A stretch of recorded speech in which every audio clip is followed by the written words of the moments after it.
Ah, Dadang di acara podcast Trip ya.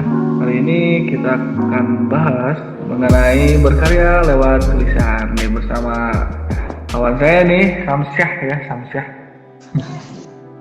Apa kabar? Apa kabar? Alhamdulillah. Gimana? Kang Bangkit apa kabar? Ya, kan kita waktu itu ketemu. Itu baru ketemu ya. Yes. Jadi tema kali ini tuh apa, Kang Bangkit? Karya lewat tulisan ya. Kita akan berbincang selama 30 program yang nantinya akan kita juga di YouTube saya di Bangkit Raharja ya. Jangan lupa di follow, di like, komen, dan jangan lupa di subrek ya. Subscribe. Ya, di subrek. Oh ya, subscribe.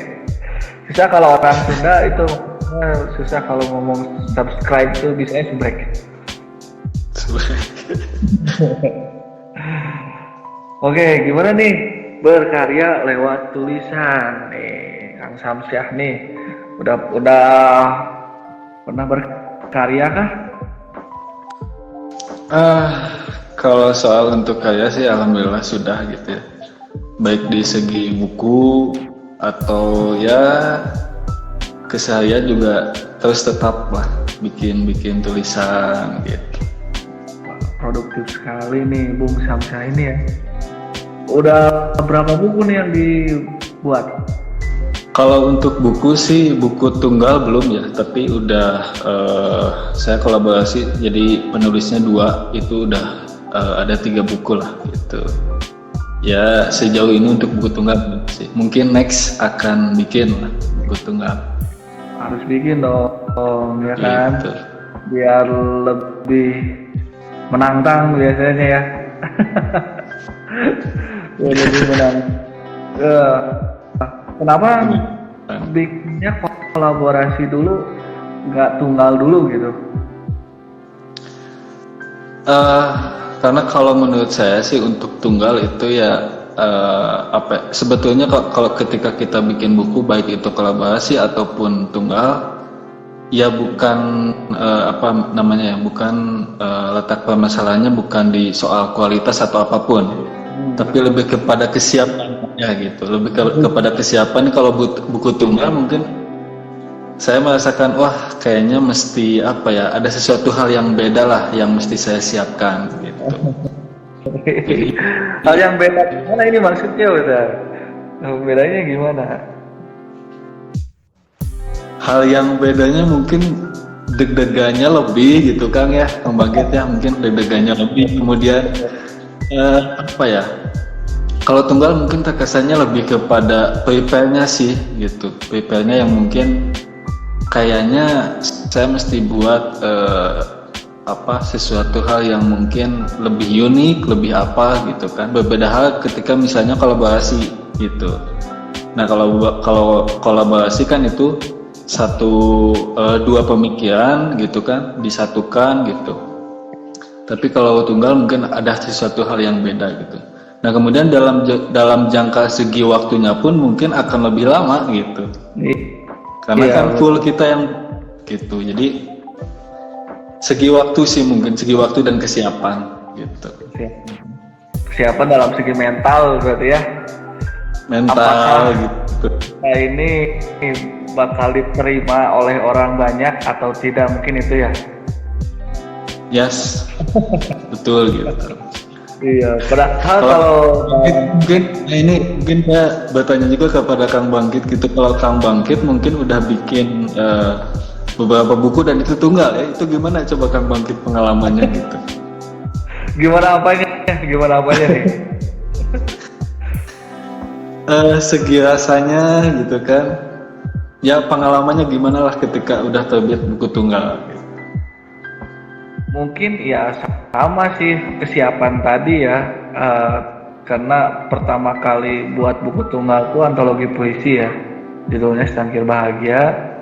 Itu pertama kalinya saya membuat buku tunggal. Kalau buat puisi sebenarnya dari SMA, SMP, SD juga udah. Nah itu kesiapannya ya itu tadi, takut ketika karya saya ini tuh bagus nggak sih, bakal disenangi banyak orang. Nah itu sih yang wah itu yang ditakutkannya. Tapi saya dapat pengalaman dan motivasi juga dari dosen saya itu Ibu Eli ya. Dia berkata jangan takut kalau tulisan kita itu tidak bakal diterima gitu kan. Karena kalau berbicara soal karya itu bicara soal kesukaan juga mungkin ya, bicara soal kesukaan dan mungkin kata kita mungkin karya kita itu jelek ya, tapi belum tentu kata orang lain gitu kan. Mungkin ada juga beberapa orang bilang ini nggak layak ini bukunya, tapi ada juga yang menyukainya gitu kan. Ya contohnya kayak kemarin ini setelah sekian tahun puisi saya akhirnya ada yang dipakai buat lomba di berbagai universitas ya. Kemarin tuh ada yang dari Surabaya dan Malang yang kontak di DM ingin minta puisi saya yang berjudul Kreativitas Tanpa Batas itu. Ya alhamdulillah lah, berarti betul ya ternyata. Terus yang intinya ya pede aja dulu gitu. Pede aja dulu. Yes. Karena ya mungkin yang perlu dihilangkan itu ya takut sih sebetulnya gitu. Nah kalau misalnya saya kenapa belum bikin buku tunggal gitu ya, ketakutan tidak ada sebetulnya, tapi lebih kepada kesiapan yang lebih matang aja itu yang akan saya persiapkan. Mungkin itu aja sih gitu. Ya betul. Karena ada juga sih beberapa kritik di puisi saya yang buku yang pertama. Ini masih mentah gitu, itu dosen saya Mas Gus Jurak gitu. Ini masih isi mentah ya ketahuan ya, mungkin karena memang orang sastra gitu ya, beliau sastrawan. Itu saya tuh deadline pingin cepet-cepet jadi buku ya, kalau ya beberapa yang sebelumnya mungkin berdasarkan disebutnya implengan tuh bahasa Indonesianya apa ya, bentar. Renungan. Implengan itu ya. Renungan yang panjang ya, karena puisi yang benar-benar itu puisi yang berdasarkan renungan yang panjang, berdasarkan hati dan perasaan. Nah ada beberapa puisi yang kata beliau mentah, ya saya juga merasakan itu buatnya terburu-buru gitu. Jadi seolah memaksakan karya ini harus jadi gitu. Memang beda sih rasanya gitu. Itu tadi berbicara kesiapan mungkinnya itu harus ada renungan panjang kalau dalam berkarya. Gak bisa kita langsung bikin jadi gitu langsung dibukukan, gak bisa sih kalau kayak gitu. Itu ya berdasarkan kritik membangun mungkin ya. Tapi ya itu tadi Bung Sam, kalau kita tidak mencoba satu dulu buku tunggal, kita tidak tahu kekurangannya dari mana gitu. Yes. Nah mungkin di sini kan yang dibutuhkan ini kan kayak relasi gitu kan, kemudian juga soal kematangan tadi gitu, butuh waktu yang panjang, butuh pengendapan supaya si karya ini menjadi sesuatu hal yang utuh gitu kan. Nah jadi ya kesiapan itu letaknya di sana gitu. Jadi tidak bisa kita membuat karya hanya 1 jam misalnya gitu. Ya emang oke gitu ya, oke bisa jadi gitu. Tapi kan soal kematangan di sini yang jadi masalahnya gitu. Nah, jadi ketika misalnya kita gitu kan, ketika teman-teman juga mau misalnya buat sebuah karya yang bagus dan baik itu, ya mesti ada yang perlu dikorbankan soal waktu gitu. Jadi mesti ada petisi dan lain sebagainya gitu kan. Nah itu sangat-sangat dibutuhkan lah ketika kita membuat sebuah karya gitu, supaya menjadi karya yang matang itu sih. Jadi ya waktu lagi-lagi memang hal yang penting ya di sini gitu untuk sebuah karya ini gitu. Tapi kan kalau misalnya ngomongin tadi kan sesuai tema gitu Kang Bangkit ya, berkarya dalam tulisan gitu kan.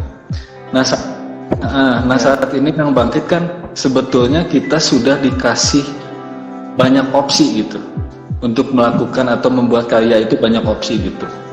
Maksudnya di zaman generasi alpha mungkin ya, gen alpha mungkin saat ini gitu, banyak platform sebetulnya gitu yang bisa kita coba sebetulnya untuk menulis, dan kita menulis di sana juga gratis gitu kan. Bahkan kalau kita bisa mempertanggungjawabkan karya kita gitu kan, atau bisa continue ketika kita membuat karya gitu, ya kita akan mendapat fee gitu, akan mendapat bayaran dari platform tersebut gitu kan. Nah sebetulnya kan zaman saat ini sudah meluas gitu, Iya. kita sudah dikasih kesempatannya gitu kan. Berbeda dengan zaman dulu gitu kan, mungkin hanya konvensional aja gitu kan. Penyair atau sastrawan yang besar zaman dulu itu ya mungkin hanya lewat konvensional gitu. Sisanya adalah ketika dia aktif di misalnya mahasiswa aktif di kampusnya gitu kan. Nah bedalah sama zaman untuk generasi alpha nih, gen alpha ini sangat-sangat punya peluang yang besar sebetulnya gitu ketika ingin berkarya atau menulis gitu. Jadi sekarang tuh lebih dipermudah ya. Jadi kalau misalnya kayak gitu nggak harus dibukukan juga mungkin ya.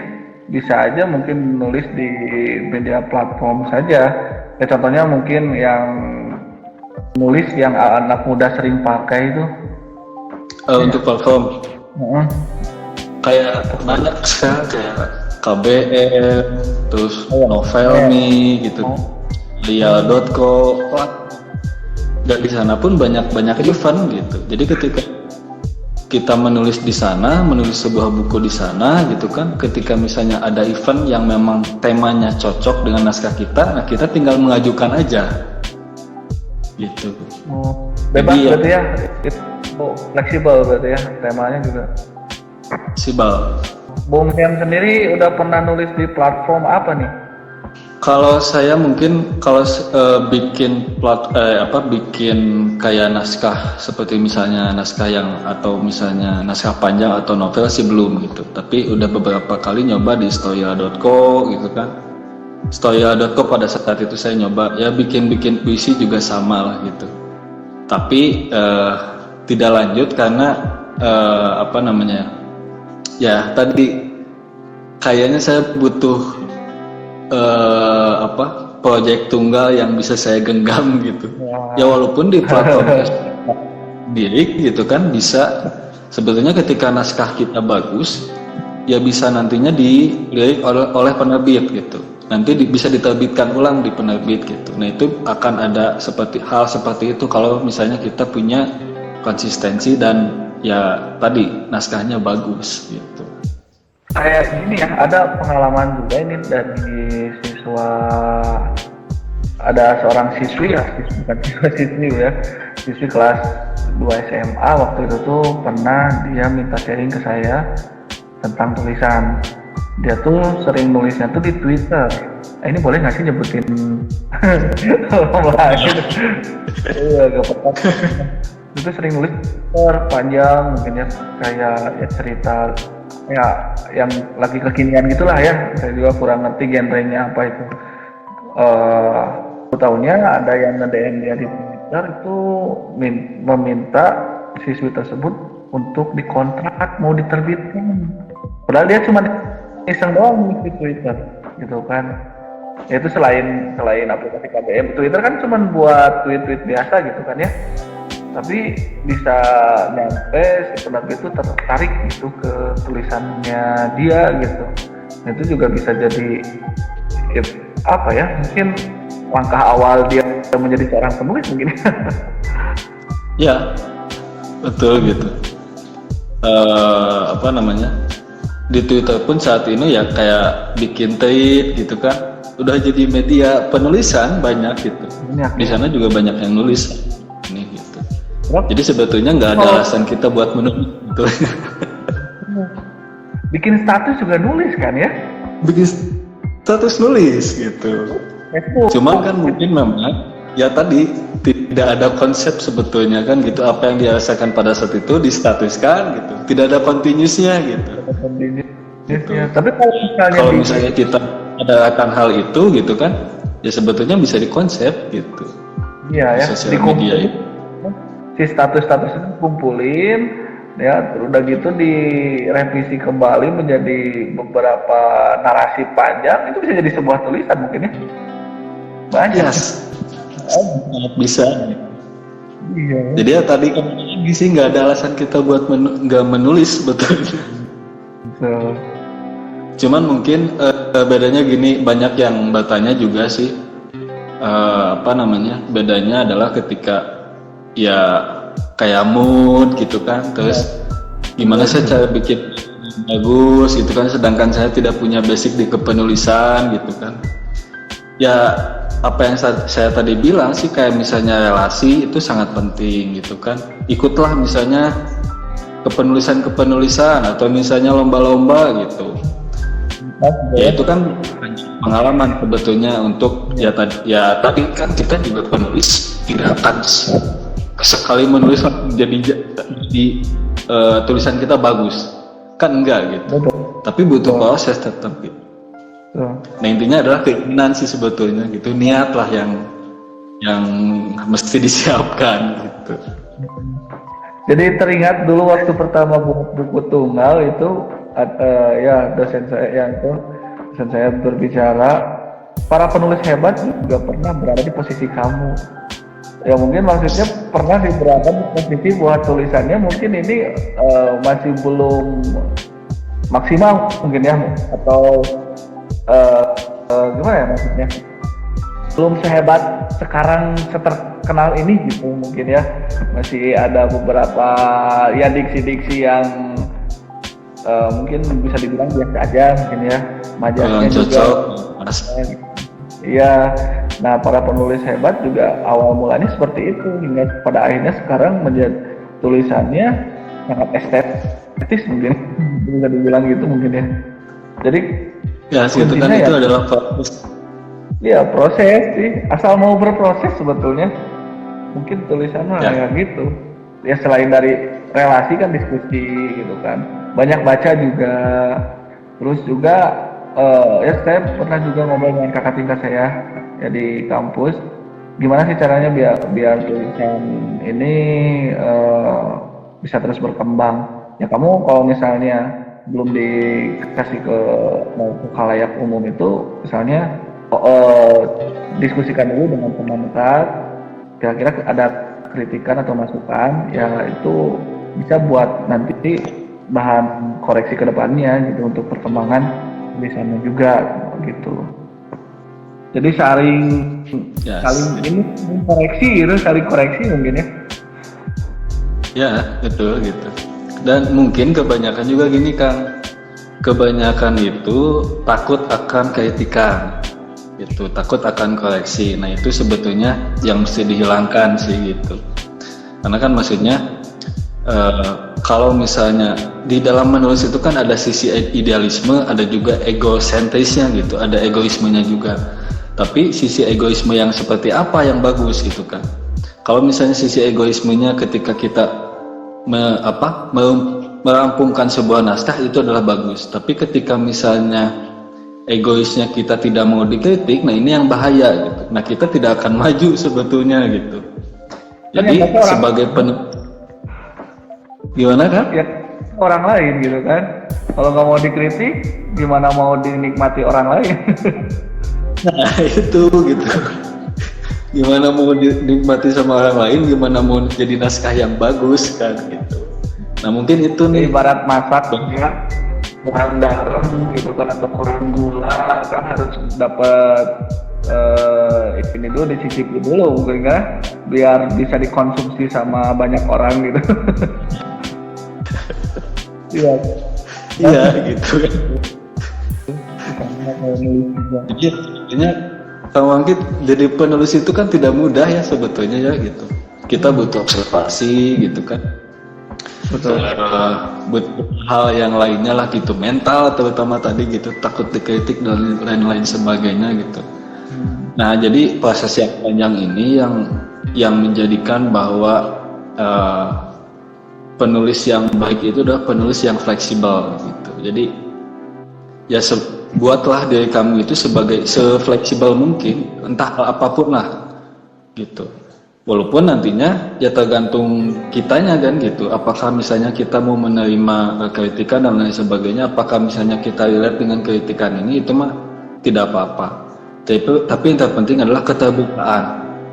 keterbukaan akan wawasan yang ada di orang lain, yang di luar lah gitu, yang mesti kita ya oh ternyata betul juga sih gitu, naskah kita ternyata ada kurangnya di sini gitu kan, ada ABC-nya di sini, oh kayaknya next time kita bikin naskah yang lebih bagus deh gitu, jadi perkembangan lah. Karena pasti nggak akan ada sih karya yang sempurna, ada nggak sih? Soalnya pasti ada aja kekurangannya gitu ya, baik itu dari segi diksi atau isi cerita atau mungkin dari sampulnya atau judulnya, pasti selalu ada kekurangan. Karena memang pada dasarnya manusia itu paling mudah menilai kekurangan orang lain daripada kekurangan diri sendiri. Iya kan? Mau jadi teringat dulu waktu nulis namanya Asmana dia gitu kan, ya tetap kan, tetap ada kritik gitu, tetap ada yang ini kurangnya di sini gitu kan. ada kan? Yang gak suka pasti ada gitu kan. Nah kan gitu. Jadi ya kritikan itu bukan sesuatu hal yang menakutkan sebetulnya gitu. Kalau mungkin dikatakan netizen gitu kan, dikatakan haters, justru ketika misalnya ada haters, kita beruntung, kita diperhatikan sebetulnya gitu. Karena kekurangan kita diperhatikan oleh mereka. Kan kalau sama orang yang menyukai kita, ya dengan karya-karya kita tuh seperti dewa, ya udah sempurna bukunya. Kalau nggak ada hater, kita nggak tahu kekurangan buku ini dari mana, gitu sih ya. Positifnya. Ya gitu. Makanya ya kritikan sekali lagi penting loh gitu kan, untuk menjadi naskah yang utuh. Benar. Saya pun sama Kang Bangkit, ketika misalnya bikin naskah, ya walaupun tidak ke semua gitu ya, tidak ke semua, ya saya coba kurangnya di mana sih gitu kan. Ya jadi kan kacamata orang lain kita bisa ambil gitu, sudut pandang orang lain kita bisa ambil, oh kurangnya di sini dan lain sebagainya, ya it's okay gitu ya, kita oke, ternyata ini masuk juga nih masukan gitu. Iya. Jadi ke depan pilih-pilih aja sih gitu. Pilih-pilih kritikan juga sih ya, jangan sampai semua kritikan itu ditelan mentah-mentah aja gitu. Jadi baper, udah nggak mau nulis lagi gitu kan. Kayak saya pernah waktu ya perdana waktu pertama kali bikin buku tunggal itu dapat kritik, entah kritikan atau emang benci mungkin ya. Ada kata bahasa Sundanya gini, naon buku teh kieu tulisanna meuni saarmet cenah urang bisa nya nu kieu mah. Nah gitu kan ya. Karena kan mungkin kan setiap penulis juga punya basic masing-masing ya. Ada yang nulis puisi itu ada yang panjang, ada yang pendek. Kalau pendek kan ada, kalau di Jepang tuh disebutnya puisi haiku ya. Nah itu kebetulan saya waktu itu belajar dengan Gus Dur dan Buzi waktu itu waktu COVID itu ada puisi pendek, menarik nih, filosofi sekali puisi pendek itu sebetulnya lebih mikirnya tuh lebih jero lebih jero beda dengan puisi yang karena maknanya simbolis gunakan senjata satu kalimat dua kalimat tapi lebih menusuk. Nah itu kan susah sebetulnya gitu kan, lebih susah dibanding yang betulnya. Itu tapi dapat komentar dia nuki mau orang bisa dapat komentar seperti itu. Wow ya, saya waktu itu ya udah hanya diam aja dan tertawa saja karena dia juga ya teman saya anggap sebagai kritikan saja. Mungkin ada kata yang diperbaiki mungkin dari situ, ada sisi positif saja. Ya jadi intinya kan harus welcome aja ya ketika kita menulis itu. Jadi jangan buat justru ketika misalnya kita menutup kritikan dan lain sebagainya, ya justru ya kita akan stuck di situ aja gitu, nggak akan ada perkembangan gitu. Nah itu ya. Nah Bung Sam sendiri pernah nggak sih dapat kritikan gitu kan? Nggak, yang kritik itu pasti nggak hanya di buku tunggal ya, pasti buku yang bareng-bareng juga antologi bareng yang lain pasti ada juga kritikan kan ya. Kira-kira pernah nggak sih dapat kritikan?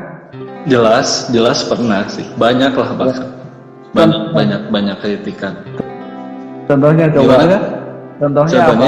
Ya, adalah misalnya ketika misalnya saya kemarin nih misalnya bikin buku gitu kan, terus saya kasih ke beberapa orang gitu kan untuk bagaimana hasil puisinya gitu kan. Ya ternyata banyak hal yang saya lakukan soal kesalahan pribadi saya gitu, kayak misalnya di buku pertama ada yang tipografi gitu kan, itu kan juga jadi kritikan. Kemudian di segi isinya gitu kan, katanya kata-katanya nih nggak relate untuk di zaman saat ini gitu. Dan saya pun oh iya ya gitu, oh iya kata-kata saya ternyata lebih mungkin apa ya, lebih menggunakan kata-kata yang agak belibet secara makna untuk mudah dipahami sebetulnya gitu. Karena mungkin tadi referensi kali gitu kan. Setiap orang kan punya referensi masing-masing gitu kan. Tapi ternyata setelah dipikir-pikir, oh iya juga sih. Karena untuk di zaman saat ini, saya harus mengikuti zaman gitu. Gak bisa saya ya tadi egois lah gitu untuk menentukan bahwa ini saya idealnya seperti ini nih, nggak bisa gitu. Jadi harus mengikuti pasarnya. Pasar berarti ya? Itu. Bukannya pasar itu bisa diciptakan, seperti lagunya Efek Rumah Kaca ya. Pasar bisa diciptakan. Sebetulnya tulisan yang bagus tuh kayak gimana sih? Soalnya kan ada yang berpendapat bahwa tulisan yang bagus itu yang maknanya tuh sulit dicerna gitu kan. Beda dengan ini mah gampang, anak SMP juga bisa baca. Nah itu kan ada juga yang beranggapan seperti itu.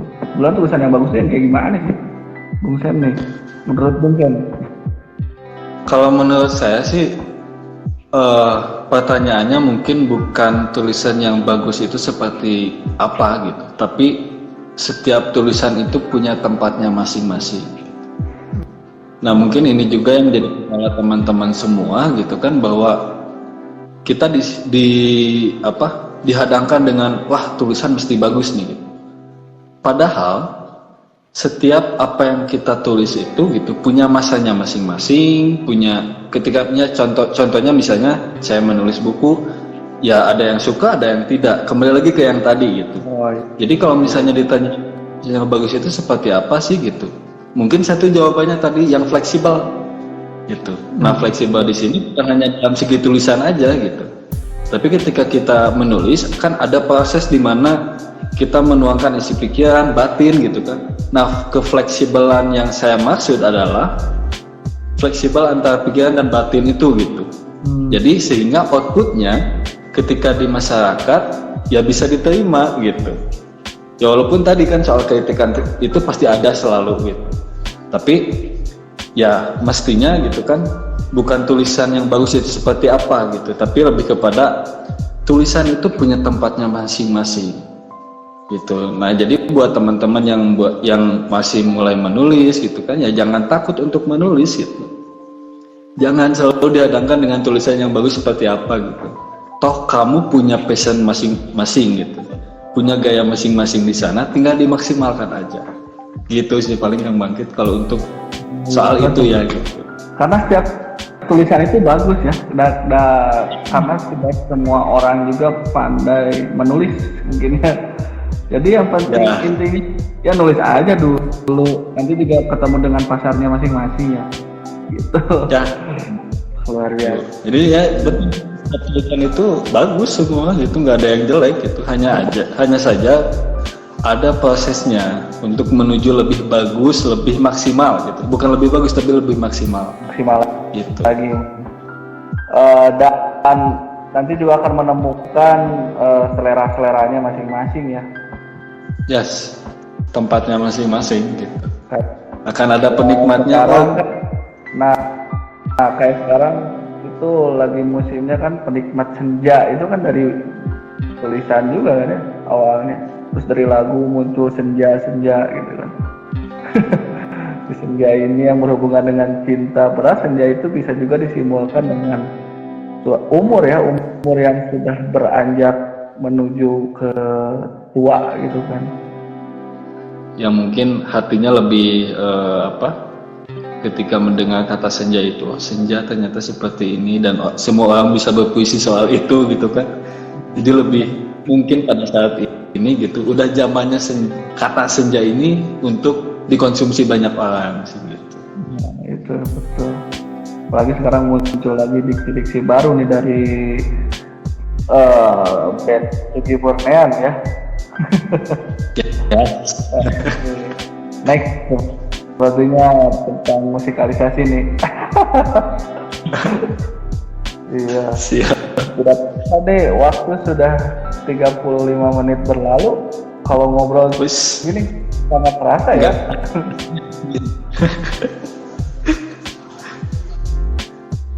Gimana nih, mau dilanjut aja atau mau dicukupkan?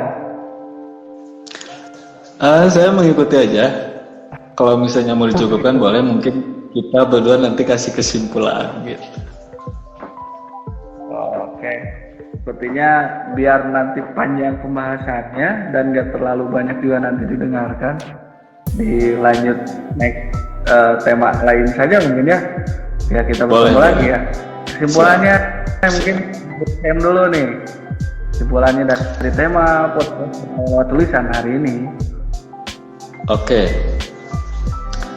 Kesimpulannya adalah kalau saya pribadi menulislah bahwa menulis itu bukan sesuatu hal yang susah. Ketika kita berkarya dalam tulisan itu bukan sesuatu hal yang berat untuk kita jalankan gitu.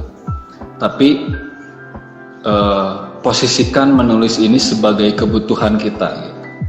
Karena ketika menjadi sebuah kebutuhan, maka menulis ini akan menjadi hal yang sangat penting dalam hidup kita gitu. Nah, jadi tidak ada alasan untuk kita tidak menulis, sebab semua bisa menulis. Sekarang sudah banyak platform, sekarang sudah banyak media sosial yang bisa kita gunakan untuk mencurahkan isi hati itu kan. Tinggal bagaimana kita bisa memanage waktu, memanage pikiran kita, memanage hati kita untuk menulis gitu. Nah, mungkin dari saya itu aja. Biasa, betul ya. Ya, yang itu tadi, jadi tidak ada alasan untuk tidak menulis ya. Dan jangan pernah takut akan kritikan, justru karena dengan adanya kritikan itu bisa membuat kita semakin berkembang. Itu intinya, mari kita menulis ya, karena nanti tulisan kita juga akan mempunyai tempatnya masing-masing. Oke? Kita akhiri podcast hari ini dengan tema berkarya lewat tulisan bersama saya Bang Kita Harya dan saya Sam. Sampai bertemu lagi di podcast stream. Terima kasih. Selamat malam. Oke. Bye bye. Thank you, Bang. Oh, thank you juga Bung Cem.